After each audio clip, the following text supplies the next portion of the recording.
नमस्कार, स्वागत आहे तुमचे आपल्या सीए मराठी न्यूज चॅनलवर। आज पुन्हा एकदा एक नवीन माहिती घेऊन तुमच्यासाठी सज्ज झालो आहोत। बस जोरात खड्ड्यात आदळली, प्रवाशाच्या पोटाला जबर मार बसला आणि त्याने जागेवरच जीव सोडला। ही धक्कादायक घटना नेमकं कुठे घडली आहे याविषयी संपूर्ण माहिती जाणून घेण्यासाठी आत्ताच आपल्या सीए मराठी न्यूज चॅनलला सबस्क्राइब करा आणि शेजारचं बेल बटन प्रेस करून ठेवा, जेणेकरून नवीन माहिती सगळ्यात अगोदर तुमच्यापर्यंत येईल। नाशिकमध्ये अपघाताचे सत्र सुरूच आहे। सिटी लिंक बस खड्ड्यात आदळल्याने एका प्रवाशाचा जागीच मृत्यू झाला आहे। बस खड्ड्यात जोरात आदळली।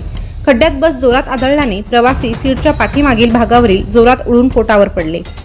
यात त्यांच्या पोटाला जबर मार बसला। पोटाला जोरात मार बसल्याने प्रवाशाचा जागीच मृत्यू झाला। या घटनेनंतर मृत व्यक्तीच्या पत्नीने पोलीस ठाण्यात तक्रार दाखल केली असून चालकाविरोधात गुन्हा दाखल करण्यात आला आहे। नाशिकमध्ये एक धक्कादायक घटना घडली आहे। खड्ड्यात बस आदळल्याने एका प्रवाशाचा दुर्दैवी मृत्यू झाला आहे। संतोष माळी असं त्या मृत व्यक्तीचे नाव आहे।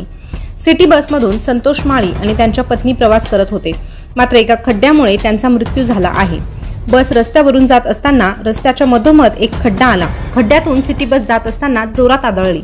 बस जोरात आदळल्याने संतोष माळी हे सीटच्या पाठीमागील भागावर जोरात उडून पोटावरच पडले। पोटाला जबर मार बसल्याने त्यांचा जागीच मृत्यू झाला असल्याची माहिती समोर आली आहे। या घटनेनंतर संतोष माळी यांच्या पत्नी माया माळी यांनी पोलीस ठाण्यात तक्रार दाखल केली आहे। तक्रार दाखल केल्यानंतर नाशिक रोड पोलिसांनी अधिक तपास केला।